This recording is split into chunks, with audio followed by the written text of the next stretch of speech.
So hello भाई लोग, आज की कहानी में हम कल्कि 2898 मूवी को एक्सप्लेन करने जा रहे हैं। कल्कि अभी 2-3 दिन पहले ही रिलीज हुई है। इस मूवी का जो एक्टिंग डिपार्टमेंट है ना, वो तो एकदम टॉप नॉच है, क्योंकि इस मूवी में एकदम खतरनाक एक से बढ़कर एक एक्टर्स ने काम किया है। इस मूवी की कहानी भी एकदम ज़बरदस्त है, मतलब एकदम न्यू है, एकदम फ्रेश है। इस मूवी का जो VFX डिपार्टमेंट है वो भी हम लोग को बिल्कुल डिसअपॉइंट नहीं करता है। एकदम ज़बरदस्त VFX, action, story, tech and एकदम खतरनाक वाले विलन के साथ ये मूवी अभी लोगों को बहुत ज़्यादा पसंद आ रहा है। इस मूवी में विलन का रोल कमल हसन ने प्ले किया है, और वो जब स्क्रीन पे आते हैं और उन्होंने अगर एक डायलॉग भी बोल दिया ना, तो आपको समझ में आ जाएगा कि वो किस लेवल के विलन है। तो चलो फिर इसी बात के साथ इस मूवी के स्टोरी को एक्सप्लेन करना स्टार्ट करते हैं।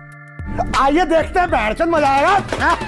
आएगा। तो इस मूवी की कहानी स्टार्ट होती है आज से 6000 पहले से, जब महाभारत का टाइम चल रहा होता है। हम लोगों को दिखाया जाता है कि महाभारत का जो युद्ध चल रहा है वो ऑलमोस्ट खत्म हो चुका है। पांडवों ने कौरवों की सेना को पूरी तरह से हरा दिया है, मतलब उन लोगों को पूरी तरह से डिफीट कर दिया है। कौरवों की तरफ से अब सिर्फ अश्वत्थामा ही बचे हुए हैं, role played by Amitabh Bachchan. Ashwatthama को धीरे धीरे अब रियलाइज हो रहा है कि उनके तरफ से जितने भी लोग थे वो सारे अब मारे जा चुके हैं, वो सारे अब हार चुके हैं। यहाँ तक कि पांडवों ने उनके पिता जो द्रोणाचार्य थे उनको भी मार दिया है। ये सब देख के अश्वत्थामा जो होता है उनको बहुत ज़्यादा गुस्सा आता है और वो सीधा ब्रह्मास्त्र को समन कर लेते हैं। इस टाइम पे अश्वत्थामा को पता होता है कि अर्जुन के बेटे जो अभिमन्यु है उनकी वाइफ अभी प्रेग्नेंट है। तो वो क्या करते हैं कि जो ब्रह्मास्त्र उन्होंने समन किया है उससे सीधा उनकी वाइफ के पेट पे हमला कर देते हैं, जिसकी वजह से उनके गर्भ में जो बच्चा पल रहा होता है उसकी मौत हो जाती है। इस चीज को देखकर वहाँ पर जो भगवान श्री कृष्ण होते हैं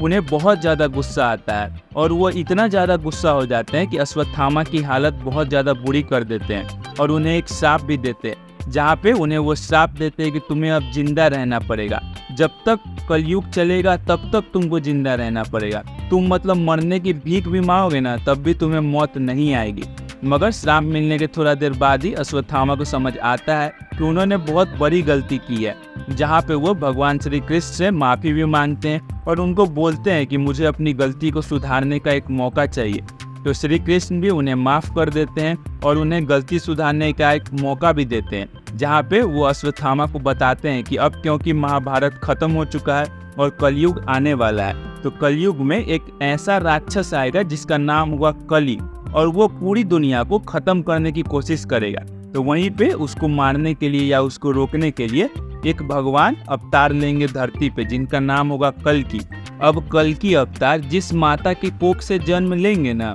उसी माता को कली जो होगा राक्षस वो मारने की कोशिश करेगा। तभी तुम्हें अश्वत्थामा उसी माता को प्रोटेक्ट करना है, उनकी मदद करना है, ताकि कल्कि अवतार इस धरती पे सक्सेसफुली जन्म ले सके। अब इसके बाद हम चलते हैं सीधा 6000 साल आगे प्रेजेंट टाइम में, जहां हमें पता चलता है कि महाभारत के खत्म होने के साथ ही जो कलयुग है वो शुरू हो चुका है, और इस बीच में जितने भी लोग जन्म लिए हैं उन सब लोगों ने अपने आप को टेक्नोलॉजी वाइज बहुत ही ज़्यादा एडवांस बना लिया है। इतना ही नहीं, बल्कि उन लोगों ने तो अपने स्वार्थ के लिए एकदम खतरनाक और एडवांस लेवल के वेपन्स भी क्रिएट कर लिए हैं। लेकिन क्योंकि अभी कलयुग चल रहा है तो लोगों के बीच में आपस में ही एक दूसरे के लिए बहुत ही ज़्यादा गुस्सा, नफरत, लालच एकदम ऐसा भरा पड़ा है। तो वो लोग आपस में ही जंग करना शुरू कर देते हैं, जिसके रिजल्ट में उन लोगों ने अपने हाथों से ही अपनी छोटी सी खूबसूरत सी जो दुनिया थी उसको पूरी तरह से तबाह कर दिया है। अब प्रेजेंट टाइम में तो हालत ऐसी है कि पूरे वर्ल्ड में बस एक लास्ट काशी सिटी ही बची हुई है जो रहने लायक है। मतलब पूरा वर्ल्ड अब पूरी तरह से डिस्ट्रॉय हो चुका है। वहाँ एक ऐसा भी सिटी नहीं बचा हुआ है जहाँ पे लोग रह सके। बस एक इंडिया में लास्ट काशी सिटी ही बचा हुआ है जहाँ पे लोग रह सकते हैं, और हमें ये भी बताया जाता है कि काशी ही वो फर्स्ट सिटी है जहाँ से मानवता की शुरुआत हुई थी, और अब वही एक लास्ट सिटी बची हुई है। मगर थोड़ी देर में ही हमें पता चलता है कि काशी के अलावा भी एक और सिटी एग्जिस्ट करता है, जिसके बारे में अभी जितनी भी दुनिया बची हुई है उनमें से किसी को पता नहीं है कि काशी के अलावा भी एक सिटी एग्जिस्ट करता है, जिसका नाम है संभाला सिटी। और संभाला सिटी एक ऐसा सिटी है जो कि दुनिया से पूरी तरह से छुपा हुआ है, और बाहर की दुनिया में किसी को पता नहीं है कि काशी के अलावा भी एक और सिटी है जो कि अभी रहने लायक बचा हुआ है। लेकिन संभाला के जो लोग हैं उन लोगों को पूरा पता है कि काशी सिटी है जहाँ पे लोग रहते हैं, उन लोग सब जानते हैं। और वो लोग काशी सिटी में चुपके चुपके जाते भी है, मतलब वहाँ पे जासूसी करने जाते हैं, वहाँ नज़र रखने जाते हैं, ताकि उन लोगों को खबर लगता रहे कि आखिर काशी सिटी में चल क्या रहा है। अब हम लोग सीधे चलते हैं काशी सिटी की ओर, जहाँ पे लोगों की हालत बहुत ज़्यादा ख़राब है। मतलब यहाँ पे जो लोग अमीर हैं वो लोग अपनी लाइफ कॉम्प्लेक्स के अंदर गुजारते हैं, जहाँ की लाइफ बहुत ज़्यादा अच्छी है, एकदम मज़े वाली लाइफ है। लेकिन कॉम्प्लेक्स के बाहर जो लोग गरीब है उन लोगों के पास ठीक से खाने की बात तो छोड़ो, पीने के लिए पानी तक नहीं है। और अगर हम लोग बात करें कॉम्प्लेक्स की, तो वो एक उल्टे ट्रायंगल के शेप में काशी के बीचों बीच बना है, जहाँ पे अगर हम लोग कॉम्प्लेक्स के अंदर चले तो वहाँ पे अच्छा खाना, साफ पानी, साफ हवा, खूबसूरत जगह, पेड़ पौधे, अच्छा घर, अच्छा कपड़ा, मतलब जीने के लिए जितना भी सुख सुविधा की चीज़ें चाहिए ना, वो सारी चीज़ें है वहाँ पे। इसीलिए काशी के जितने भी अमीर लोग हैं वो सारे लोग कॉम्प्लेक्स में रहते हैं, और जितने भी गरीब लोग हैं वो सारे कॉम्प्लेक्स के बाहर नीचे में कहीं पे रहते हैं। और यहीं पे एंट्री होती है हमारे कहानी के मेन विलन की, जिसका नाम है सुप्रीम यास्कीन, जो कि इस पूरे कॉम्प्लेक्स का सुप्रीम है। मतलब एक तरह से कहा जाए तो इस पूरे कॉम्प्लेक्स को उसी ने क्रिएट किया है, और वही अभी के टाइम पे कॉम्प्लेक्स के साथ साथ नीचे जो काशी सिटी है, पूरे सिटी और कॉम्प्लेक्स दोनों पे पूरी तरह से रूल करता है, और अपने आप को किसी गॉड लाइक एंटिटी की तरह समझता है। कॉम्प्लेक्स को सुप्रीम यास्कीन के कमांडर्स और सोल्जर्स के द्वारा चलाया जाता है, और उन्होंने एक ऐसा सिस्टम बनाया है कि अगर किसी को कॉम्प्लेक्स के अंदर आना है ना नीचे से काशी सिटी से, तो उन्हें कॉम्प्लेक्स को 1 मिलियन यूनिट देने पड़ेंगे, तभी वो इस कॉम्प्लेक्स के अंदर आ सकता है। और हमें ये भी बताया जाता है कि यहाँ पे पैसे और डॉलर जैसी चीज़ें अब नहीं चलती है, उनकी जगह पे यहाँ पे यूनिट्स का यूज़ किया जाता है, मतलब यूनिट्स को ही एज अ मनी यूज़ किया जाता है। वैसे तो नीचे रह रहे हर एक गरीब आदमी का सपना होता है कि हम ऊपर कॉम्प्लेक्स में जाए, एक आराम की ज़िंदगी जिए, मगर उन लोगों के पास उतना पैसा नहीं होता है कि वो लोग कॉम्प्लेक्स में जा सके। वहीं पे हम लोगों को इंट्रोड्यूस करवाया जाता है हमारे कहानी के मेन कैरेक्टर के साथ, जिसका नाम होता है Bhairahawa, role played bye Prabhas. हम भैरवा के बारे में धीरे धीरे जानना शुरू करते हैं कि भैरवा जो है वो बचपन से ही अकेला रहता है, उसकी कोई फैमिली नहीं है, और वो बचपन से ही एक बहुत ही ज़्यादा स्ट्रॉन्ग फाइटर है। मतलब उसने बचपन से लेकर अब तक एक फाइट भी नहीं हारी है। भैरवा जो है वो काशी सिटी में एक बाउंटी हंटर की तरह काम करता है, वो बाउंटी हंटिंग का काम करता है और यूनिट्स जमा करता है अपने लिए, क्योंकि भैरवा का भी एक सपना है, मतलब वो भी गरीबी है उस सिटी में, तो उसका भी एक सपना है कि वो 1 मिलियन यूनिट जो होता है वो जमा करे और ऊपर कॉम्प्लेक्स में जाकर रहे, एकदम आराम की जिंदगी गुजारे। इसीलिए वो बाउंटी हंटिंग का काम करता है, और उसी की तरह काशी सिटी में बहुत सारे बाउंटी हंटर्स हैं जो ऐसा ही काम करते हैं। अब हमारा भैरवा जो है वो इतना ज़्यादा दानवीर टाइप का आदमी है कि उसने अपने लिए जितने भी यूनिट जमा करके रखे होते हैं ना, अगर कोई ज़रूरतमंद आदमी आकर उससे वो यूनिट्स भी मांग ले तो वो अपने भी सारे यूनिट्स उस आदमी को दे देता है, जिसके कारण उसके पास खुद के लिए एक भी यूनिट्स नहीं बचता है, और वो दूसरों से यूनिट्स उधार मांगता है, मतलब वो उधार की ज़िंदगी जीता है, और वो किसी का उधारी टाइम पे चुकाता भी नहीं है। अब इसी दौरान संभाला सिटी का एक जासूस जो होता है वो काशी सिटी में घुस जाता है जासूसी करने के लिए, क्योंकि उसको इन्फॉर्मेशन चाहिए होता है कि अभी सिटी में क्या चल रहा है, तो इसीलिए वो जासूसी करने के लिए घुस जाता है। अब जो काशी सिटी के बाउंटी हंटर्स है उन लोगों को पता चल जाता है कि संभाला सिटी का एक जासूस यहाँ पे घुसा हुआ है, तो वो लोग क्या करते हैं कि उसके पीछे पड़ जाता है उसको पकड़ने के लिए, क्योंकि यहाँ पे एक नियम है कॉम्प्लेक्स के द्वारा बनाया गया है कि अगर कोई भी बाउंटी हंटर किसी जासूस को पकड़ के कॉम्प्लेक्स के हवाले करेगा ना, तो कॉम्प्लेक्स वाले उसको बहुत ही ज़्यादा यूनिट्स देंगे, मतलब बहुत ही भारी मात्रा में बहुत ही बड़ा इनाम देंगे, बहुत सारे यूनिट देंगे। तो इसीलिए जितने भी बाउंटी हंटर्स होते हैं वो सारे उस जासूस के पीछे पड़ जाते हैं उसको पकड़ने के लिए। यहीं पे जो हमारा भैरवा होता है उसको भी ये बात पता चल जाता है कि कोई जासूस घुस गया है और उसको पकड़ने पे बहुत ज़्यादा यूनिट्स मिल रहे हैं, तो वो क्या करता है वो भी लग जाता है इस जासूस को पकड़ने के लिए। लेकिन उससे पहले जितने भी बाकी बाउंटी हंटर्स होते हैं वो लोग उस जासूस को पकड़ लेते हैं। अब क्या, अब भैरवा को ये बात पता चलता है तो वो सीधा उस जगह पे पहुंच जाता है, और जितने भी बाउंटी हंटर्स ने उस जासूस को पकड़ रखा था सारे बाउंटी हंटर्स की एकदम मतलब बहुत मारता है, उन लोगों की एकदम फाइट होती है, उन सबका चटनी बनाता है, बहुत ज़्यादा मारता पीटता है, और उन लोगों से उस जासूस को अपने कब्जे में ले लेता है। अब वह जो जासूस है वो भैरवा को समझाने की कोशिश करता है कि देख भाई, हम तो बस एक आम से जासूस है जो कि यहाँ पे कॉम्प्लेक्स का तहकीकात करने आया था कि आखिर उसके अंदर चल क्या रहा है, तो प्लीज़ तू मेरे को छोड़ दे। मगर भैरवा उस जासूस की बात नहीं मानता है और उसको अपने ही घर के एक कमरे में कैद करके रख देता है ताकि टाइम आने पर वो उस जासूस को कॉम्प्लेक्स वालों के हवाले कर दे और कॉम्प्लेक्स वालों की तरफ से भैरवा को उस जासूस के बदले बहुत सारे यूनिट्स मिल जाए और इसी तरह से वो बहुत सारे यूनिट जमा करे और अपने कॉम्प्लेक्स में अंदर जाने का सपना जो है उसको पूरा कर पाए। इसी बीच हम मिलते हैं दिशा पठानी के कैरेक्टर से, जिसका नाम होता है रॉक्सी, और रॉक्सी जो है वो भैरवा की गर्लफ्रेंड है। अब एक दिन रॉक्सी और भैरवा आपस में मिलते हैं और रॉक्सी भैरवा को बताती है कि उसका जो जॉब है वो कॉम्प्लेक्स के अंदर लग चुका है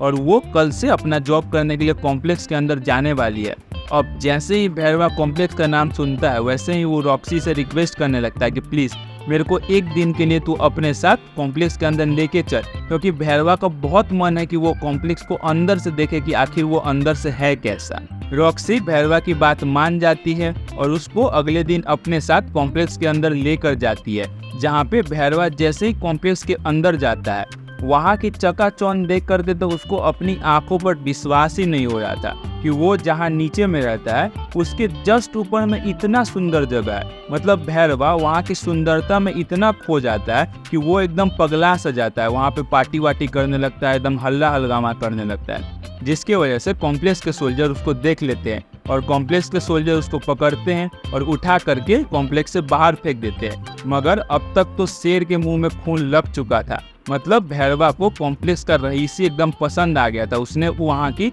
रईसी का स्वाद चख लिया था, तो उसका तो अब एकदम और भी मन होने लगता है कि वो कितना जल्दी से जल्दी पैसे जमा करे, यूनिट्स मतलब जमा करे और कॉम्प्लेक्स के अंदर जाकर रहना शुरू कर दे। सीन शिफ्ट होता है और हम चलते हैं सीधा सुप्रीम यास्किन की तरफ, जो कि हमें बता रहा होता है कि वो ह्यूमन से कितना ज़्यादा नफरत करता है, क्योंकि ह्यूमंस ने अपने हाथों से ही अपने नेचर को एकदम बर्बाद कर लिया है। और अब क्योंकि कलयुग चल रहा है तो वो जानता है कि ये लोग अर्थ के जितने भी रिसोर्सेज है उसको एक न एक दिन बेमतलब का ही ख़त्म कर देंगे। इसके लिए सुप्रीम यास्किन जो है वो अर्थ में जितने भी रिसोर्सेज थे उन सबको खींच करके अपने कॉम्प्लेक्स के अंदर जमा करके रख लिया है। सुप्रीम यास्किन पूरी दुनिया को ही तबाह कर देना चाहता है, मगर हम देखते हैं कि समय के साथ उसका जो बॉडी है वो बहुत ही ज़्यादा कमज़ोर हो चुका है, बूढ़ा हो चुका है और अभी उसके पास इतना पावर भी नहीं है कि वो ऐसा कुछ कर सके। इसीलिए उसने एक फॉर्मूला बनाया है जिसकी मदद से वो महिलाओं को प्रेग्नेंट करता है और उनके अंदर से एक ऐसा सीरम निकालने का कोशिश करता है जो कि उसको उस लेवल का पावरफुल बनाने का क्षमता रखता है, मतलब उस लेवल का पावरफुल बना सकता है, जिसके लिए उसने अपने कॉम्प्लेक्स के अंदर बहुत बड़ा सा लैब बना रखा है। उसके अंदर उसके टॉप साइंटिस्ट इसी प्रोजेक्ट पे काम करते हैं। इस प्रोजेक्ट में यास्किन के जो साइंटिस्ट है वो लोग बहुत सारे महिलाओं को कॉम्प्लेक्स के लैब के अंदर लेकर आते हैं और उन लोगों को एक बड़ी सी मशीन के अंदर डाला जाता है बारी बारी करके, ताकि उन सबको एक सीडिंग प्रोसेस से गुजारा जा सके। सीडिंग प्रोसेस में वह साइंटिस्ट लोग यास्किन के द्वारा एक फॉर्मूला बनाया गया जिसको यूज़ करके महिलाओं को प्रेग्नेंट करने की कोशिश करी जाती है। अब इस प्रोसेस के दौरान कई महिलाएं प्रेग्नेंट हो पाती है और कई महिलाएं प्रेग्नेंट नहीं हो पाती है। अब जो महिलाएं प्रेग्नेंट हो पाती है उन लोगों को एक अलग कपड़ा दिया जाता है, वाइट रंग का, अलग जगह पे रखा जाता है, अच्छा खाना दिया जाता है ताकि वो लोग 150 दिन तक सक्सेसफुली प्रेग्नेंट रह सके। और जो महिलाएं इस प्रोसेस के दौरान प्रेग्नेंट नहीं हो पाती है उन लोगों को कॉम्प्लेक्स में ही दासी बनाकर रख लिया जाता है, ताकि जो महिलाएं इस प्रोसेस के दौरान प्रेग्नेंट हो पाई है ये महिलाएं जो दासियां हैं वो लोग प्रेग्नेंट महिलाओं का सेवा कर सके, उनकी देखभाल कर सके। इसके लिए अब इस पूरे प्रोसेस को करने का मतलब ये है कि अगर कोई महिला 150 दिन से ज़्यादा प्रेग्नेंट रह पाई तो उसको वापस से उसी मशीन के अंदर डाला जाएगा और उसके अंदर से एक ऐसा सीरम निकलेगा जो कि यास्किन को बहुत ज़्यादा पावरफुल बना देगा। लेकिन अब तक कोई भी महिला 91 डेज से ज़्यादा प्रेग्नेंट रह ही नहीं पाई है, मतलब 91 डेज आते आते वो महिला प्रेगनेंसी उसका ख़त्म हो जाता है, या तो महिला मर जाती है या तो प्रेगनेंसी ख़त्म हो जाता है। और यास्किन ये सब इसीलिए कर रहा था क्योंकि उसको पता था कि भगवान इसी समय पे कल्कि के अवतार में धरती पे जन्म लेने वाले, क्योंकि अभी कलयुग भी चल रहा है, पाप भी धरती पे बहुत ज़्यादा बढ़ चुका है और दुनिया भी एकदम ख़त्म होने के कगार पे। तो यही समय है जब भगवान दुनिया को बचाने के लिए कल्कि के अवतार में धरती पे जन्म लेने वाले हैं। तो यास्किन अगर एक के बाद एक महिला को प्रेग्नेंट करता जाए और वो उस भगवान के अवतार को ढूंढ पाया तो वो उनसे निकाले गए सीरम से अपने आप को इतना ज़्यादा पावरफुल बना लेगा कि उसको कोई भी नहीं हरा पाएगा। यहाँ पर हम मिलते हैं दीपिका पादुकोण के कैरेक्टर से, जिनका नाम होता है सम 18। हमें पता चलता है कि सम 18 भी इस सीडिंग वाले प्रोसेस से गुजर चुकी है, मगर इस प्रोसेस से गुजरने के बाद भी वो प्रेग्नेंट नहीं हो पाई थी। इसके लिए वो अब कॉम्प्लेक्स में दासी बनकर रहती है। और हमें यह भी बताया जाता है कि सम 18 जब छोटी थी, मतलब बचपन में, उसके माता पिता ने उसको कॉम्प्लेक्स में भेज दिया था और वो बचपन से इसी कॉम्प्लेक्स में रहती आई है। मगर कुछ समय बीतता है और हमें पता चलता है कि सम 18 जो है वो सीक्रेटली प्रेग्नेंट है। मतलब वो 5 महीने से भी ज़्यादा से प्रेग्नेंट है, मतलब 150 दिन से भी ज़्यादा। और उसने यह बात किसी को भी पता चलने नहीं दी थी, क्योंकि उसे मालूम था कि अगर यह बात यास्किन या उसके लोगों को पता चल गई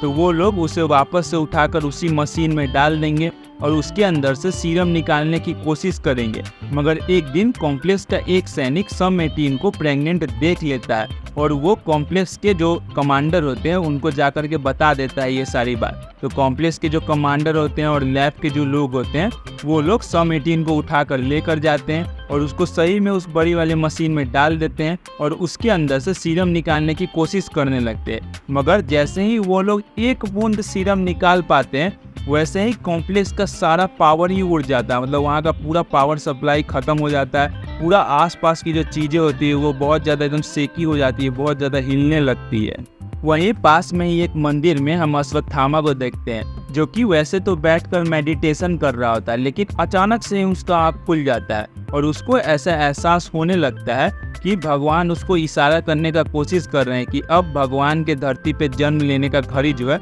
वो नज़दीक आ रहा है और अब अश्वत्थामा को जाना पड़ेगा उस माता को प्रोटेक्ट करने के लिए जो कि भगवान को इस धरती पे जन्म देने वाली है। अब हम वापस आते हैं कॉम्प्लेक्स वाले सीन पे। तो हमने देखा था कि जैसे ही उन्होंने एक बूंद निकाला वैसे ही पूरा पावर सप्लाई उड़ गया। वहीं पे सम 18 की एक दोस्त उसी की तरह दासी होती है, वो मौके का फायदा उठाते हुए दीपिका के कैरेक्टर के पास जाती है और उसको उस मशीन से निकाल लेती है और सम 18 को एक खुफिया रास्ते से होते हुए कॉम्प्लेक्स के नीचे तक ले आती है और सम 18 को एक्सप्लेन करती है कि वो संबाला सिटी की एक जासूस है जो कि 2 सालों से छुपकर कॉम्प्लेक्स में ही रह रही है और यहाँ पे सारा जानकारी इकट्ठा करिए ताकि वो जब संबाला सिटी जाए तो उन लोगों को सारा जानकारी दे पाए कि आखिर कॉम्प्लेक्स में क्या क्या चलता है। इसके बाद वो सम 18 को एक खुफिया गेट के पास लेकर जाती है और उसको बोलती है कि मैंने अपने दोस्तों को ऑलरेडी सिग्नल दे दिया है, वो लोग किसी भी समय यहाँ पे तुम्हें लेने पहुँचते ही होंगे।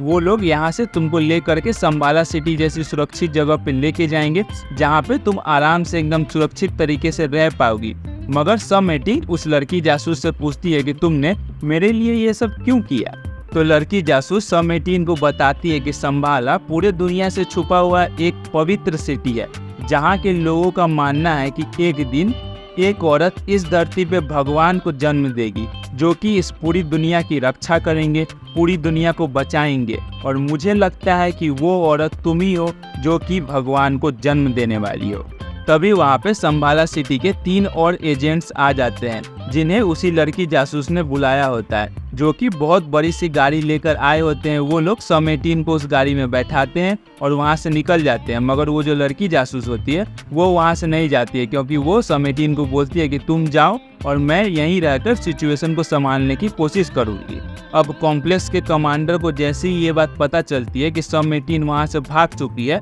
वैसे ही वो अपने बहुत सारे सोल्जर्स को उसके पीछे भेज देता है ताकि वो लोग उसे पकड़ के ला सके। कमांडर सिटी में भी अनाउंस करवा देता है कि जो भी सम 18 को पकड़ के लेकर आएगा उसे 5 मिलियन यूनिट्स इनाम के तौर पर दिए जाएंगे। तो भैरवा भी इस ऑफर को सुन लेता है और उसके दिमाग की घंटी भी बज जाती है, तो वो भी सम 18 को पकड़ने के लिए उसके पीछे निकल जाता है। रास्ते में जाते जाते संबाला की एजेंट्स सम 18 से उसका नाम पूछते हैं तो वो उन्हें अपना नाम सम 18 बताती है। मगर उनमें से ही एक बोलता है कि तुम्हें अपना नाम सम 18 से बदल करके सुमति रख लेना चाहिए और यहीं से दीपिका के कैरेक्टर का नाम चेंज होता है, सम 18 से सुमति हो जाता है। हालांकि रास्ते में ही जाते जाते इन लोगों को कॉम्प्लेक्स के जो सोल्जर्स होते हैं वो लोग पकड़ लेते हैं। संभाला के एजेंट्स और कॉम्प्लेक्स के सोल्जर में फाइट तो होता है, लेकिन कॉम्प्लेक्स के सोल्जर जो होते हैं वो संभाला के एजेंट्स को हरा देते हैं और सुमति को वहां से ले जाने की कोशिश कर रहे होते हैं।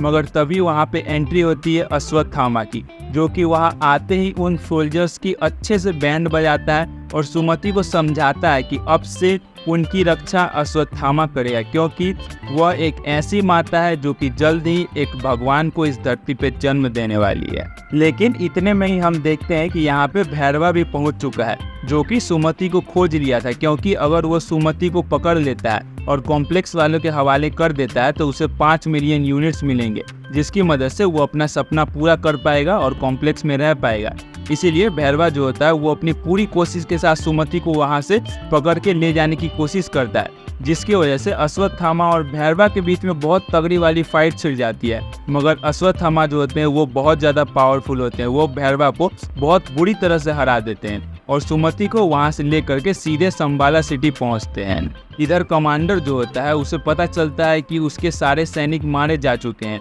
और सुमति भी वहां से जा चुकी है, तो वो सीधा पहुंचता है उस वाली जगह पे जहां पे भैरवा और अश्वत्थामा की फाइट हुई थी। वो वहां पहुंचता है और देखता है कि उसने जितने भी सैनिक भेजे थे सुमति को लाने के लिए वो सारे मारे जा चुके हैं और वहां पे भैरवा भी पड़ा होता है अश्वत्थामा से बुरी तरह से फाइट हारने के बाद। तो जो कमांडर होता है वो भैरवा को ही अरेस्ट करने की कोशिश करने लगता है और भैरवा, जो कि अभी तक के लाइफ में एक भी फाइट नहीं हारा था, वो इस वाले फाइट को हारने के बाद वैसे ही बहुत ज़्यादा फ्रस्ट्रेशन में होता है। तो वो कमांडर के सामने एक डील रखता है कि मैं सुमति को पकड़ के ला सकता हूँ, क्योंकि मैंने सुना था वो लोग जब बात कर रहे थे यहाँ से जाते वक्त तो वो लोग किसी संभाला सिटी नाम की जगह पे गए हैं, तो मैं उन लोगों को पकड़ के ला सकता हूँ। अगर मैं सुमति को तुम्हारे सामने पकड़ के लाता हूँ तो तुम मुझे खुद कॉम्प्लेक्स में अंदर जाने का जगह दोगे, मतलब तुम मुझे वहाँ तक जाने दोगे कॉम्प्लेक्स में। तो कमांडर जो होता है वो भी इस डील को मान जाता है कि चल ठीक है, अगर तू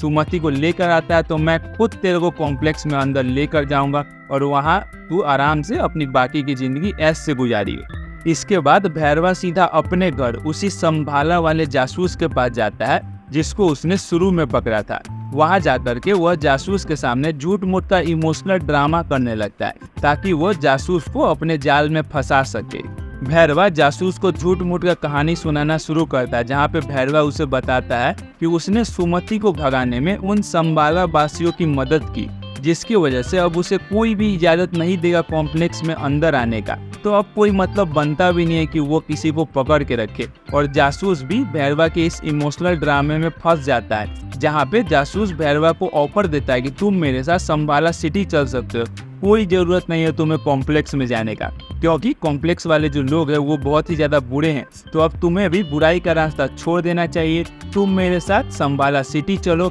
और अच्छाई के रास्ते पे चलो। यहाँ से जैसे ही वो दोनों संभाला सिटी पहुँचते हैं वैसे ही भैरवा जो होता है वो उस जासूस को धोखा दे देता है। भैरवा जासूस को बेहोश कर देता है और वहाँ से सीधे पहुँचता है सुमति के पास, जहाँ पे वो एक बार फिर से सुमति को वहाँ से ले जाने की कोशिश करता है, मगर इस बार भी उसके सामने अश्वत्थामा आकर खड़ा हो जाता है और इन दोनों के बीच में एक बार फिर से बहुत ही भयानक वाली फाइट छिड़ जाती है। मगर इस बार जो भैरवा होता है वो अपने पिछले फाइट से सीख करके पूरे तैयारी के साथ आया होता है, तो वो अश्वत्थामा की पावर को हल्का हल्का मैच कर पाता है और उसे फाइट में पूरा टक्कर दे रहा होता है। लेकिन इसी बीच में हम देखते हैं कि जो कॉम्प्लेक्स का कमांडर है वो भी संभाला सिटी के बाहर आ चुका है। वो अपनी पूरी आर्मी के साथ संभाला सिटी का जो डिफेंस होता है उसको तोड़ देता है और संभाला सिटी के अंदर घुस जाता है। अब संभाला सिटी के सोल्जर्स वर्सेस कॉम्प्लेक्स के जो सोल्जर्स होते हैं उन दोनों के बीच में एक भयानक वाली फाइट छिड़ जाती है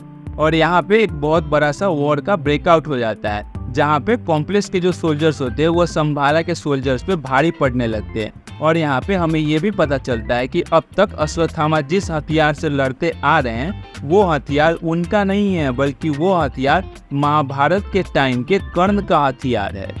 अब यहाँ पे भैरवा और अश्वत्थामा के बीच में जो फाइट चल रहा था उसमें अश्वत्थामा एक बार फिर से भैरवा को ओवर पावर कर देते हैं और भैरवा को मार करके बेहोश कर देते हैं। मगर इसी बीच में वहाँ पे कॉम्प्लेक्स का कमांडर आया था जो कि टेक्नोलॉजी की मदद से अश्वत्थामा को पूरी तरह से कैद कर देता है और कैद होने की वजह से अश्वत्थामा के हाथ से वो हथियार छूट जाता है जो कि सीधा गिरता है भैरवा के हाथों में। और वो हथियार जैसे ही भैरवा के हाथों में गिरता है वैसे ही वो हथियार पूरा चमकना शुरू कर देता है और भैरवा की जो छुपी हुई पावर्स है वो पूरी तरह से अनलॉक हो जाती है और हम लोगों को यहाँ पे पता चलता है कि प्रेजेंट टाइम में भैरवा ही कर्ण का अवतार है। भैरवा भी जैसे ही उस हथियार को अपने हाथ में पकड़ा उसको भी धीरे धीरे करके याद आने लगा कि वो महाभारत के टाइम का कर्ण है। उसकी कर्ण वाली सारी पावर्स भी अब तक जाग चुकी है, जिसकी वजह से वो कुछ टाइम के लिए भैरवा नहीं है बल्कि वो पूरी तरह से अब कर्ण बन चुका है और वह सुमति की रक्षा करने में जुट जाता है। मतलब वह कॉम्प्लेक्स के जितने भी सोल्जर्स होता है उन सबको एक एक करके एकदम बुरी तरीके से मार देता है। एंड में तो वो कॉम्प्लेक्स का जो कमांडर होता है उसको भी मार देता है और इस तरह से वो कर्ण बन के सुमति को बचा लेता है। मगर भैरवा जो होता है वो जैसे ही उस हथियार को अपनी हाथों से छोड़ता है वैसे ही उसकी सारी याददाश्त मिट भी जाती है। मतलब वो कर्ण से वापस से भैरवा बन जाता है, वही भैरवा जो कि यहाँ पे सुमति को लेने आया था ताकि वो सुमति को कॉम्प्लेक्स वालों के हवाले कर दे और वहाँ पे उसको बहुत सारे यूनिट्स मिल जाए और वो कॉम्प्लेक्स में जाके आराम की ज़िंदगी बिता सके। तो भैरवा को यही सही मौका लगता है तो वो मौके का फ़ायदा उठाता है और सुमति को उठा के अपने गाड़ी में बैठाता है और वहाँ से उड़ कर निकल जाता है। अश्वत्थामा जो होते हैं वो भी लास्ट में भैरवा को रोकने की बहुत कोशिश करते हैं मगर इस बार वो भैरवा को नहीं रोक पाते हैं और भैरवा जो होता है वो सुमति को लेकर के वहाँ से निकल जाता है। इसके बाद हम सीधा चलते हैं कॉम्प्लेक्स में सुप्रीम यास्किन के पास, जहाँ पे अगर आप लोगों को याद हो तो जब इन लोगों ने सुमति को उस मशीन में डाला था तो ये लोग उसके अंदर से एक बूंद तक सीरम निकालने में कामयाब हुए थे। तो ये लोग क्या करते हैं कि उसी एक बूंद सीरम को लेकर के सुप्रीम यास्किन के पास जाते हैं। यास्किन क्या करता है कि उस एक बूंद सीरम को अपने शरीर के अंदर डाल लेता है और वो जैसे ही उस एक बूंद सीरम को अपने अंदर डालता है वैसे ही उसका जो पूरा बॉडी होता है वो एकदम से ही फूलने लग जाता है। पूरा मैस्कुलर टाइप उसका बॉडी हो जाता है, 6 पैक एब्स आ जाते हैं, 6 हाथे उग जाते हैं, एकदम पावरफुल हो जाता है एकदम से ही। यास्किन उठता है, एक धनुष उठाता है और बोलता है कि अब मेरे को खुद ही जाना पड़ेगा सुमति को पकड़ने के लिए, क्योंकि उसको समझ आ चुका है कि सुमति ही वो महिला है जिसके अंदर में भगवान पल रहे हैं। मतलब उसी के द्वारा भगवान इस धरती पे जन्म लेने वाले हैं। इसीलिए यास्किन को खुद ही जाना पड़ेगा सुमति को पकड़ने के लिए, क्योंकि अब जब उसको पता चल चुका है तो वो सुमति के अंदर का पूरा सीरम निकालना चाहता है और पूरा सीरम निकाल कर खुद के अंदर भरना चाहता है ताकि वो इतना ज़्यादा पावरफुल हो जाए कि उसको कोई भी नहीं हरा पाए। अब यास्किन ने जो लास्ट में धनुष उठाया था उसके बारे में भी हम लोगों को थोड़ा सा बताया जाता है कि यह वही धनुष है जो अर्जुन ने महाभारत के टाइम पर यूज किया था।